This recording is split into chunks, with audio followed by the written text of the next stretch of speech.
You're listening to the Options Insider Radio Network, the home of the Options Podcast. For more quality options programs, visit theoptionsinsider.com or search for Options Insider Radio Network in your podcast provider of choice. Listeners can also access all of our programming through our mobile app available in the iTunes and Google Play stores. Select programs are also available via live stream at mixlr.com/options-insider. That's mixlr.com/options-insider. Don't forget to follow along with your favorite programs and submit your own questions for the hosts at twitter.com/options, stocktwits.com/options, facebook.com/theoptionsinsider, or via questions at theoptionsinsider.com.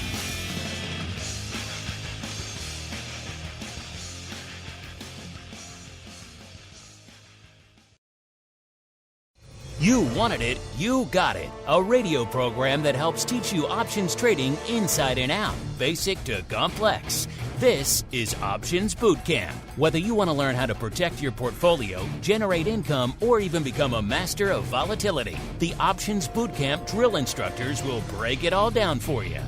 Now, let's get you into peak options trading shape. Here are your Options Bootcamp drill instructors. All right, everybody. That music means we are back once again on the network. It's Education Wednesday, listeners. That can mean but one thing. It is time for a little bit of the old Options Bootcamp. My name, of course, Mark Longo from the optionsinsider.com, as well as from the network with the same name, upon which so many of you folks are mainlining these days. And usually this is where I introduce my cohort and I talk about our listeners out there, but they're kind of wrapped up one and the same this week in terms of listener reviews and all that fun. Because first off, I am not joined by my usual compatriot, the black-hatted one himself, Mr. Dan Passarelli from Market Taker Mentoring, because he is traveling abroad. But I am joined once again. He has popped on the show a few times. Pleased to welcome him back. Mr. Matt Amberson, the founder over there at ORATS, a.k.a. Options Research and Technology Services. We call him around here the Otto Father because he did create a rogue AI called Otto and also the Oracle of New Hampshire. Mr. Matt, welcome back to the old Options Bootcamp Drill Instructor Proving Ground, sir. It's great to be here. Great to be on a show like this. I wish I would have had it when I was learning options way back in the day. It was trial by fire, and some firms had pretty good training camps, but it was trial by fire for the independents that went down there to the floor and learned. I traded options before I got to the floor too, but it's great to be on a show like this, Mark. Yeah, it would have made things easier. I was fortunate. I had a firm that had a pretty decent investment in training. They brought in guest speakers and all kinds of stuff. That was kind of fun. But you're right, a podcast you can listen to at your leisure. First off, the technology didn't exist, but it would have been nice to have RSS on-demand options learning. Back then, you had to just crack the old Natenberg Bible and go for it at the end of the day. But I mentioned at the top of the show, we're kind of combining a few things here. Usually we do a 5-star review from a listener. But, Matt, it's kind of rote. It's kind of cliche to say, oh, we have the best audience ever. We love you folks. Everybody on social media, everybody on YouTube, everybody with a podcast, they all say that. So I try to avoid trotting that out. But in our case, Matt, it literally is true. We have the best audience on the planet. I've been saying that for 16 plus years now. You folks are still just as awesome and getting better all the time. I got stopped by a listener earlier this week. They wanted to talk all about the 80s wrestling segment we do on the Monday show. So I always love to see what resonates with you folks. And then, of course, the listeners of this fine program, Options Bootcamp. You folks also take it to another level. Matt, we had a listener write into the show earlier in the year. I think it was back in February. His name was Ali John Elgin, saying he lived out of Frankfurt in Germany, but he had some options questions. And he also said if we're ever in town, he would take us around Oktoberfest if we ever made it to his neck of the woods. Well, guess where my compatriot, Mr. Dan, the black-headed one, guess where he is right now, Matt? Wow. If he's there, I'm very jealous. He literally sent me a picture right before showtime about an hour ago of him actually posing with Ollie John. So they did meet up there in Munich, and they're in a beer hall. No lederhosen, though. I'm a little bit disappointed by that. But he did meet up. So our listener following through with his offer to chauffeur Dan around Oktoberfest and give him a locals lay of the land. So we do truly have a global audience. And, they're just great people at the end of the day, Matt, which is awesome. It makes doing this show that much more fun, Matt. Yeah, I did end up going to Munich for the first time last month. So I did meet up with some of my clients out there in Germany, Switzerland, and Austria. And I could tell you, my wife and I have never laughed so hard as in the beer haus, the big halls of beer. It's a great scene. Everyone kind of family table sits together, and it's a lot of fun. So Dan, no doubt, is having a great time. Yeah, looking at this picture, they're having a good time. Again, all they're missing is the lederhosen. So yeah, they're off drinking in a beer hall while we're doing the show. So I guess who are the schmucks in this scenario, Matt? Well, we got to do it. We got to teach. Yes, so let's do it. Yes, while they're drinking, the rest of us need to hold court for a little bit of the old basic training. All right, Boot, it's time to get in line. What you're going to do is learn. You're going to learn how options work. Do you hear me? Yes, sir. You're going to learn options trading inside and out. Do you hear me? Yes, sir. Basic to complex. Yes, sir. There will be no failures. Do you hear me? Yes, sir. Pull in. Yes, sir. Prepare to learn. Yes, sir. All right, everybody, time to put on your drill instructor hat and your whistle because it is time for a little bit of the old basic training. Today, we're diving into a strategy we haven't really spent a lot of time on the show. It's got two different moving parts, two individual components, and those two we have discussed quite a bit on the show, but we don't really put the two together in a package. That's what we're going to talk about today. What is this strategy, this mystery technique, this bit of options wizardry called? Well, it's got many names. If you want to be boring, some folks just call it the wheel. Some folks call it the wheel of fun. Our old buddy, Mr. Tusaw on the option block, he calls it the triple income strategy. But let's jazz it up even farther, Matt. How about something catchy? How about the wheel of death? How does that sound to you, Matt? Yeah. No. Get on the wheel of death. However way it turns, you lose. What about that, Matt? Does that sound? Would you want to trade that option strategy, the wheel of death? Still no. No? You're out on the wheel of death. I guarantee if you put it up as a podcast title, folks will be intrigued by the wheel of death. So it does have its utility. But I know, speaking of wheels, sir, I know you've been all about the wheel these days as well. For all the different strategies you guys are analyzing and crunching the numbers over there at ORATS, you've kind of come back to the wheel, pun intended out there. So I'm curious, what is it about the wheel that you find so attractive? Why did you gravitate towards the wheel in this environment? Yeah, no, you're right.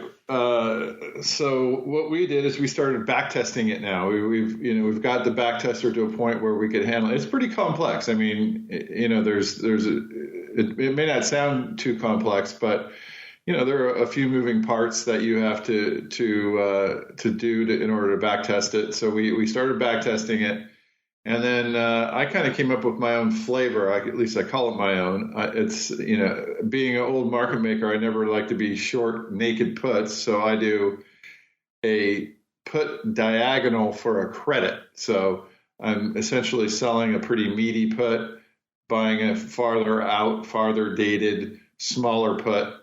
And that's how I start the wheel process. So I've really enjoyed it. And the funny thing about using that type of wheel is that if it goes up, you make it because you've done it for a credit, and if it goes down and it just goes down to the short strike, that's probably the best outcome you could get. So you kind of have it both ways, and then if it goes down there and you get assigned, and you have a stock and you have a put, and then you can start selling calls. I've really enjoyed it. Some of the back tests, just the straighten wheel where you start with a selling a put and then you get a sign and get the call. Some of those back tests have looked pretty good. So I've been enjoying doing the wheel more. I honestly hadn't done it a whole lot before that, so I'm a new convert, Mark. That sounds like an awesome approach to the Wheel of Death. Congratulations, sir. Okay, Matt's talking about the 201 or the 301 version. Let's start with the basics, and then we'll kind of accelerate from there, listener. So what is this wheel of fun, triple income, call it whatever the hell you want. There are many different names for this. There's really two moving parts to it. Or in the case of Matt's, he's got like 6, but we'll get there in a second. Let's start with the basic, the first step you're going to take when starting your wheel. You have an underlying, everybody loves XYZ. In our case, XYZ, trading for around $100. And we're going to look at it and say, maybe you're looking at it, maybe your client's looking at it, if you're an advisor, whatever the case may be. You're interested in maybe buying the stock if it drops $10 down to 90 over the next, let's say, month. In our example, keep everything nice and easy and straightforward. You can do a bunch of different things. Obviously, you can work the limit order to buy the stock. We talked about that many times on the network in the past. You're taking risks, not really getting compensated for it. You're much better off getting compensated for that risk. So in our example, instead, you sell a 1-month put on the 90 strike. You sell a 10 locks. You want to buy 1,000 shares. You're getting big. You're swinging for size here on this one. So you know the math. We've talked about cash secured puts many times on the network in the past. If you've missed any of those, go back to literally any of the archive episodes. We talk about them many times. Of course, you're going to sell 10 contracts. You're going to collect $1. So 10 times 100 times $1, it's $1,000 in your pocket for doing this. If the stock drops, of course, you get the stock put to you at an effective price of $89, $90 minus the $1 you collected. All very straightforward, all what we talked about a million times. So you might say to yourself, hey, that's just a short put. What is this wheel thing? This wheel of death, wheel of fun, call it what you will. What the hell is this thing? So let's fast forward a little bit. So you sell this put, and maybe you do it the first couple of times, and nothing happens. You just keep your $1,000 over and over again, rinse and repeat. XYZ kind of vacillates around the 100 level, never moves.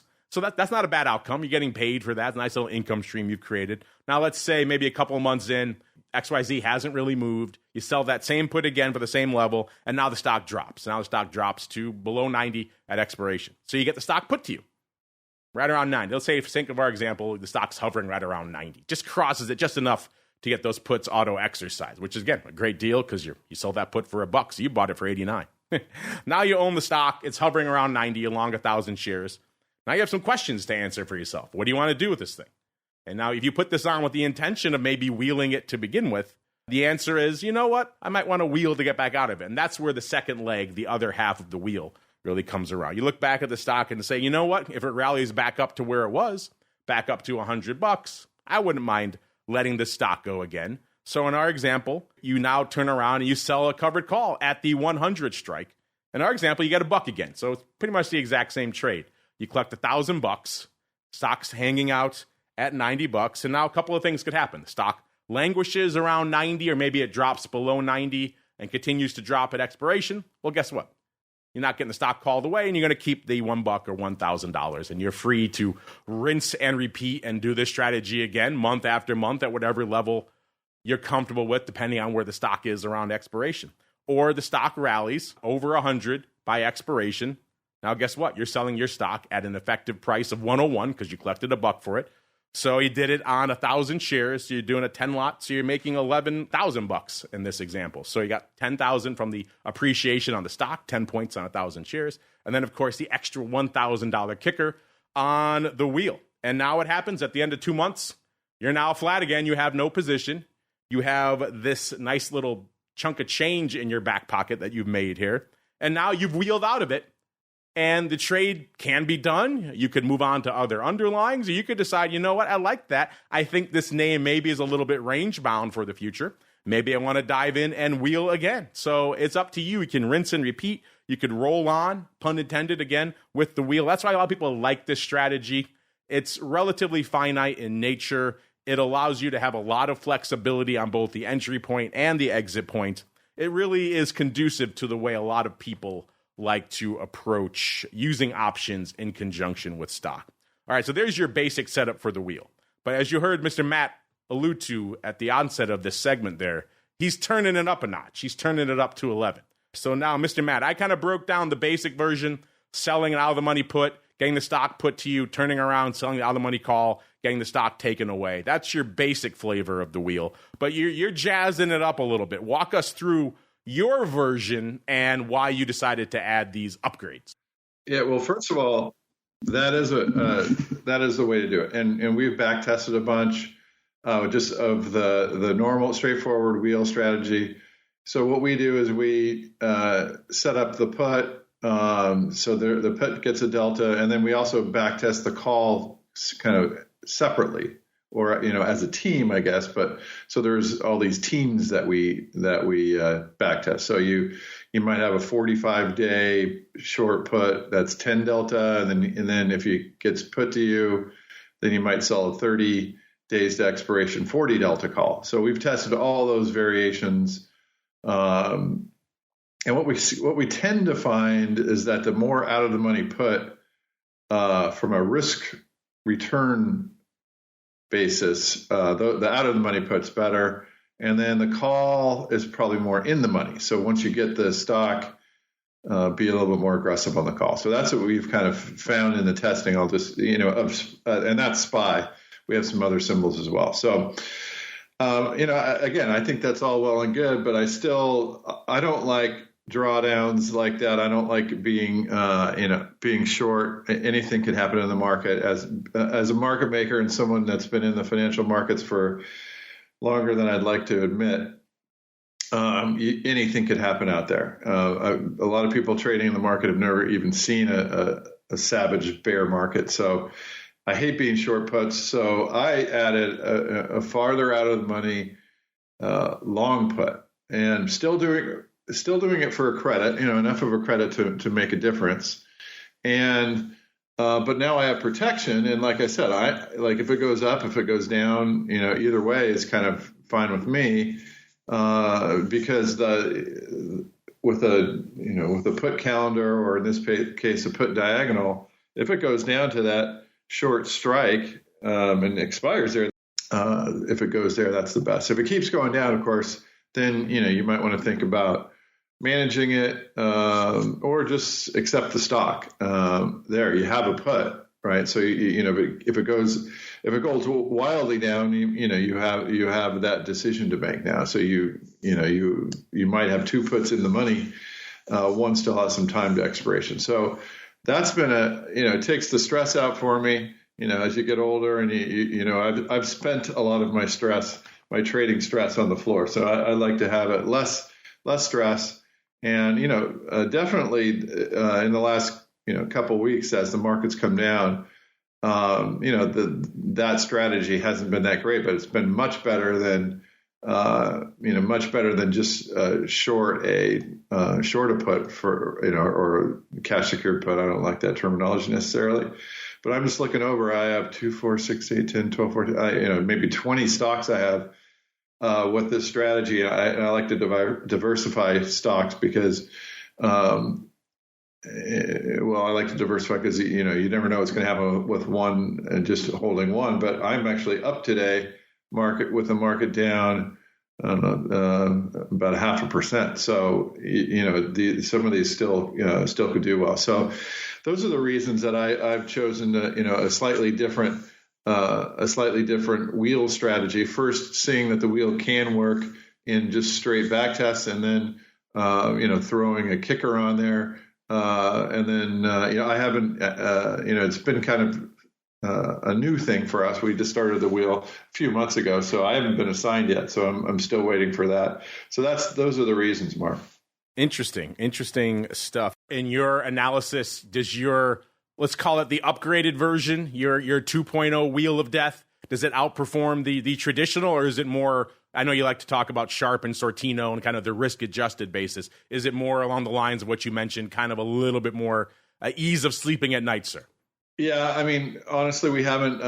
We are programming it in, as you mentioned. It does have a couple other moving parts. So my team, Auto included, are working nights to get this done. But we haven't back tested it. So, but you ask it, how has it performed? It's definitely outperformed in this market. Those small out of the money puts have kicked in, and the out of the money puts that were that were sold, some of them haven't been breached or been breached by a short amount, so they're almost at the perfect spot. So definitely, it's outperformed. I watched some other YouTube videos on in my research for what people are doing out there. They're having some challenging times right now with their wheel strategies. Just again, the euphemism cash secure put, but that's just a short put, and they're seeing some drawdowns, and whereas this strategy, the drawdowns aren't that great, and some of them are, if they sit there, they could actually, like I said, be at the pinnacle of the payoff diagram. So yeah, it's working. It's working, and it's been a bad market. So I'm not profitable yet, but I expect to be as these things start to expire. And right now a lot of the puts are near the strike and the short strike. Still, the long strike is still below that, and the longer dated. So I expect it to be.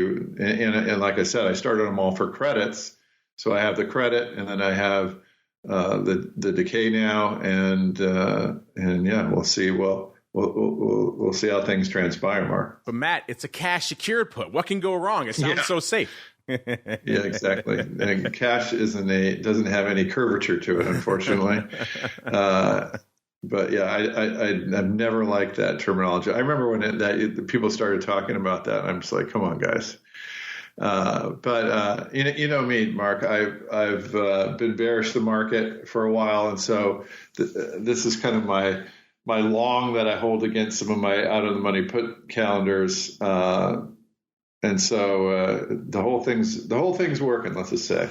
We'll get to your bearish outlook in a second. But yes, listen, there's a lot of power in a name, whether it's the cash secured put or maybe whatever we end up calling this strategy. What do you like, listeners? You like Wheel of Death, Wheel of Fun, triple income strategy, just the wheel? Let us know. What do you call this strategy? If you trade it, are you intrigued by this? Does this fit in with your parameters of how you like to use options? I'm very curious. You don't have to just write in if you're drinking in a beer hall with Dan in Germany. You could write in all sorts of fun. Speaking of your thoughts, it's time to get those right now. Time for a little bit of the old mail call. Mail call. Time to look at questions submitted by our listeners.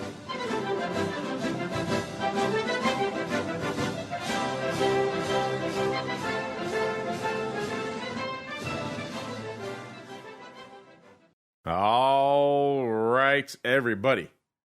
That music means time for you folks to join us here on the old show. We'll start off. Let's get some of your sentiment in here on your votes on our questions of the week. Last week, we asked you folks, 0 day, clearly popular with our audience out there, especially in the index options category, because that's pretty much the only place they're available right now. But we thought, a lot of you were asking what's coming next. So we thought we'd put it to you. What should be next? Which product or market or complex should list 0 day options next? Gave you 4 different categories. Your single name equity, so your Apples and your Teslas, that sort of thing. We've broken down many times on the network the pros and cons of that. Commodity options, so it could be whatever, your ags, your metals, could be your energy. Pick your poison, whatever floats your boat out there for futures options. Or crypto, your Bitcoins or your ETHs, or the vol space, VIX or VXX, or all those types of products. And Mr. Matt, surprise, surprise, our audience ended up choosing the single name stocks, Apples and Teslas. They won with 43.2%. All right, behind it, we had vol coming in at number 2. So they want single day VIX, 29.7%. Not sure if we'll ever see that, but Seaboard has listed a 1 day VIX, so they are at least thinking along those lines. 18.9% for commodity options and 8.1% only for crypto. Mr. Matt, do these results surprise you, or is that kind of in line with how you voted? Yeah, they don't surprise me. So here's my feeling on that. I worry about single stocks, and I think so does the OCC, the clearing corp. And the reason is because of corporate actions and expirations every day. Early exercise, all that. It's just it just worries me. I just wonder how set up everyone is for that. Like, if there's a dividend and there's an early exercise, and that's happening more and more. It just it just worries me. I don't know if it's a worry that is substantiated, but those worry me.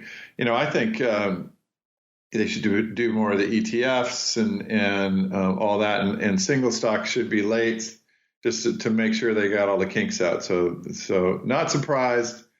I would have thought volatility would have come in ahead, but it's pretty close, I guess. But that's how I feel about that, Mark. Yeah, not surprising you folks want yourself some single-day Tesla and Apple. I hear you out there. Got a few obstacles to clear before we get there, but we'll see.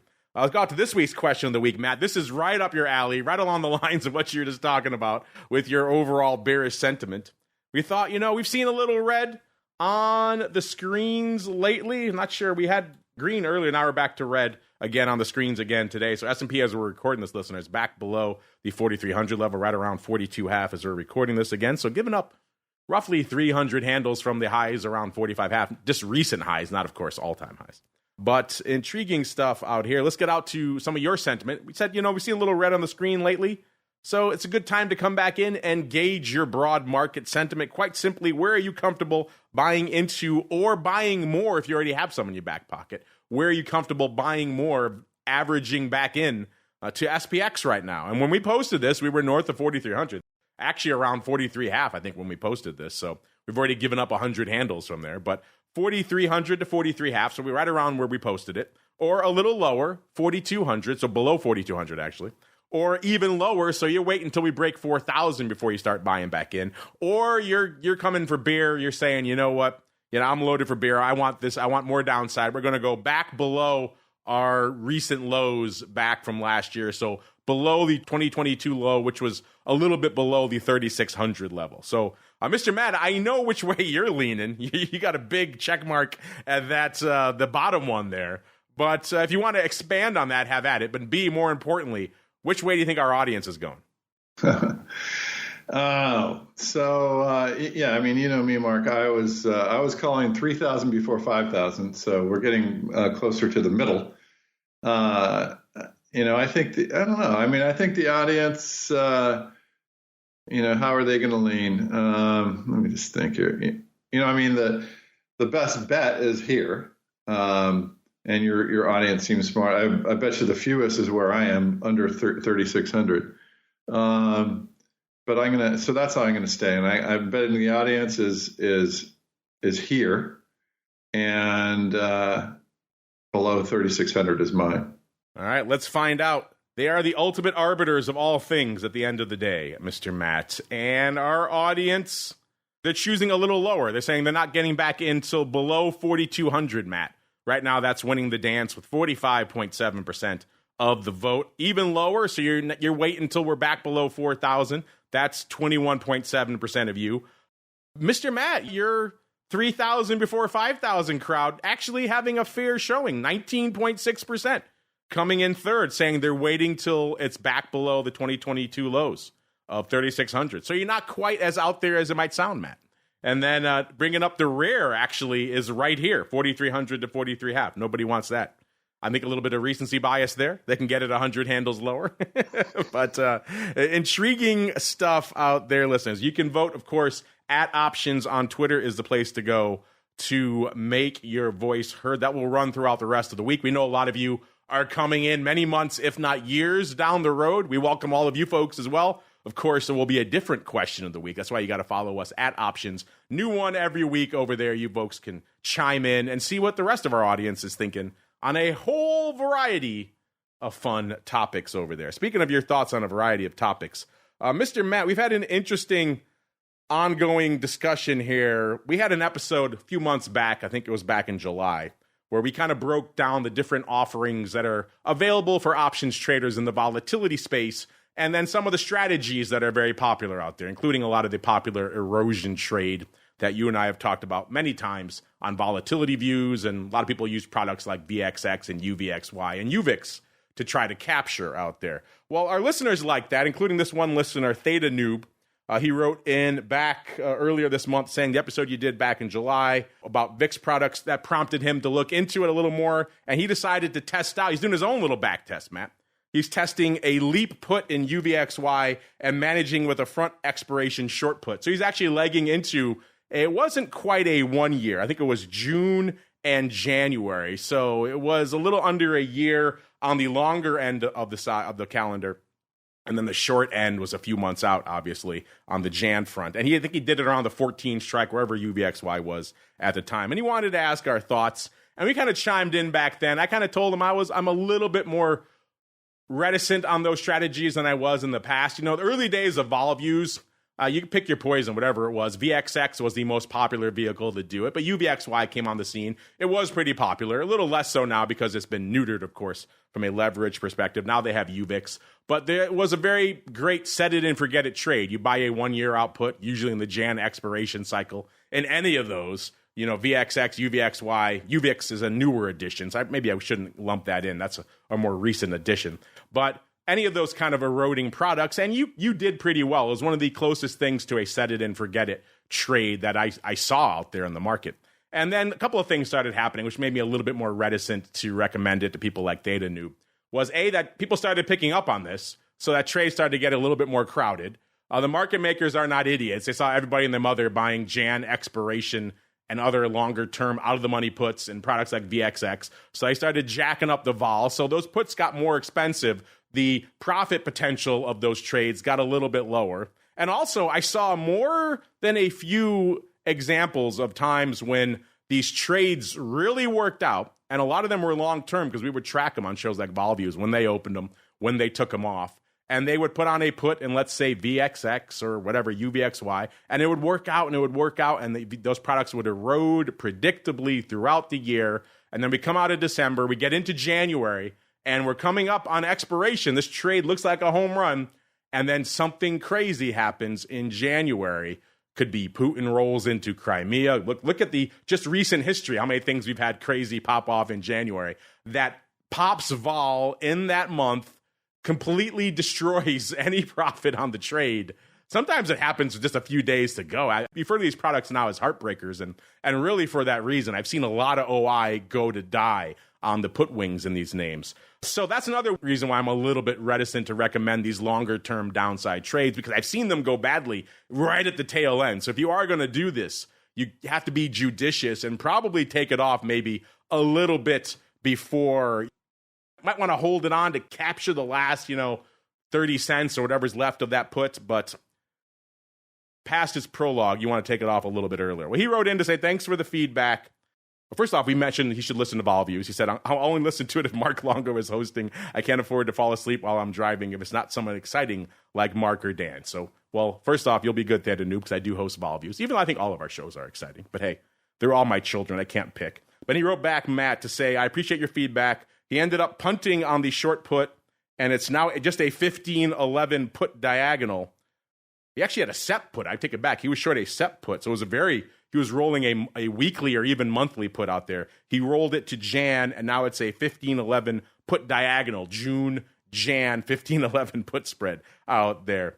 But Matt, I kind of gave my thoughts on this. Let's start there. Where are you on the long-term pick your poison, UVXY, VXX put? Are you a fan? Are you not a fan for the reasons I mentioned? And then B, what about his little upgrade here, the legging into a calendar/diagonal? You like those tweaks?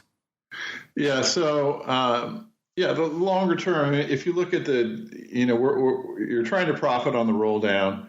Obviously, if that moves a lot, it's gonna affect you negatively. So, how do you protect yourself? Is kind of the thing that you want to think about. So, to me, I like the put diagonals. I like them more out of the money. This seems a little bit long term to me. And the reason I like the put diagonals in the SPY right now is, I kind of sense the market coming down to it slowly. But if it goes quickly, then you kind of lose you lose the benefit. So, it seemed a little bit odd to me, but I went ahead and back tested these in our ORATS back tester. And the calendar that was described, maybe 100-day at the money and short put, and then a long 300-day, that represents the June at the money. That didn't do very well. It kind of broke even, hung out around there. So that wasn't that good. And then what I did is I did it out of the money. That wasn't that good. But then I just did a longer put and short and out of the money put. And that actually worked decently. But that's almost just like a long put. So, long-term put. So, yeah, I mean, I don't know. I don't know if I'd get that creative with it other than just to, be long a putt and be a little nimble with it is kind of, but again, I don't deal with those complexes that much just because it's a derivative on a derivative, and it just, to me, it gets a little bit difficult to wrap your head around and such. But the back tests, look pretty good. But anyway, and then like I said, I've said on other shows, the people trading those know the ins and outs of all the documentation behind it, and really there's a lot that doesn't meet the eye on some of those options, derivatives of derivatives, and so I tend to stay a little bit farther away from those, Mark. Yeah, we call them Franken products here on the network for a reason. You're right. The long-term nature is another reason why I was a little bit skittish about this, because it doesn't give you the flexibility of something a little bit nearer date if you need to adjust your strikes because your strike is really no longer relevant. Kind of hard to do if you're sitting on a meaty long-term option out there. So there's a lot of reasons why, was that Theta Noob, why we were a little bit dubious on that. But, you are picking up on what we're putting down. That can be a great trade, that vol negative roll yield out in the vol products out there. You just have to know what you're doing. You really should be able to calculate what the roll impact is going to be, looking at the term structure of the volatility futures and calculating the contango, or if there's in backwardation. That's not going to help that trade, obviously. So if all those terms are foreign to you, then you should not be doing this trade. If you understand all those terms, you can go look at the term structure and kind of calculate what some of the expected roll down should be, the negative roll yield, then this is a good trade for you. Again, a lot of moving parts, a lot of complicated components. If all that's over your head, don't worry about it. You don't have to trade it. But it is an intriguing area of the space. And for a lot of you out there who maybe are just kind of, you want to wash your hands of the vagaries of all the macro nonsense that's going on. You want to focus on just one thing, like the slope of the vol surface and how that's impacting these products from a roll yield perspective. You can just do that and make a decent living at it if you know what you're doing. All right, we've been kind of going on for a while here, Mr. Matt, but we'll get you out of here on this one. This is a fun question, and one I'm sure you're probably thinking of a lot over there at Orats right now. This comes from Harish, maybe Harish. Let's go with Harish. Harish wants to know, does this whole zero DTE thing make you rethink the way you approach options trading?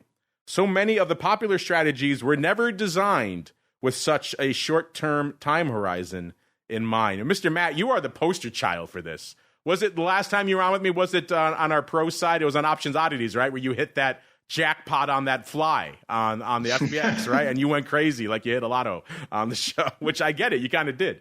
So, yeah, you're like the poster child for that. You've really gotten lured to the dark side of zero day. Let's start there. Why are you such a convert? Why do you love the zero day so much? And then Harish wants to know, does it make you rethink the way you approach options trading as a result? Or maybe in your case, also the way you run backtests? Yeah, it's a good question. I'd question one of the premises. They're not designed for such a short horizon. I mean, some are, some aren't, but everything could be focused. Butterflies, even calendars. One day short-term calendars are can be adapted to the zero DTE. Okay. So the zero DTE, I guess the reason that so many people are attracted to it is there's such a large amount of liquidity. You get filled, I think, at pretty fair prices. You see what happens pretty quickly. The cash settled. You don't have to worry about early exercises. But they are hard to backtest because there's a lot of nuance, especially during the day when things are flying around. So, I guess it has maybe rethink my approach to option trading because there's a day in and day out, you could I kind of offset my other positions. So as you know, I have these kind of short positions, short put, short delta, for put calendars that I have on longer term put calendars. So those are short deltas. And, I do some things to get long deltas, each day, and sometimes in the 1 DTE. So yeah, like I'm using some of the 0 TTEs against my position just to not, lose too much on my underlying positions until the market goes my way. So I am rethinking it in that way.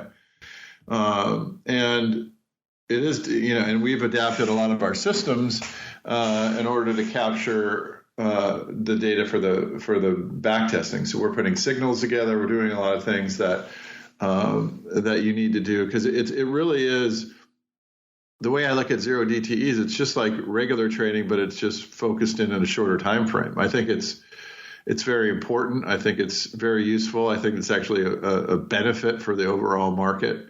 I think it actually lowers liquidity. I've been saying that. I mean, lowers volatility and overall market risk, because the market makers aren't just leaning all one way because the banks are putting them in a bad situation. So I think it's actually been great for the industry, and like I said, taking some of the volatility out of the market.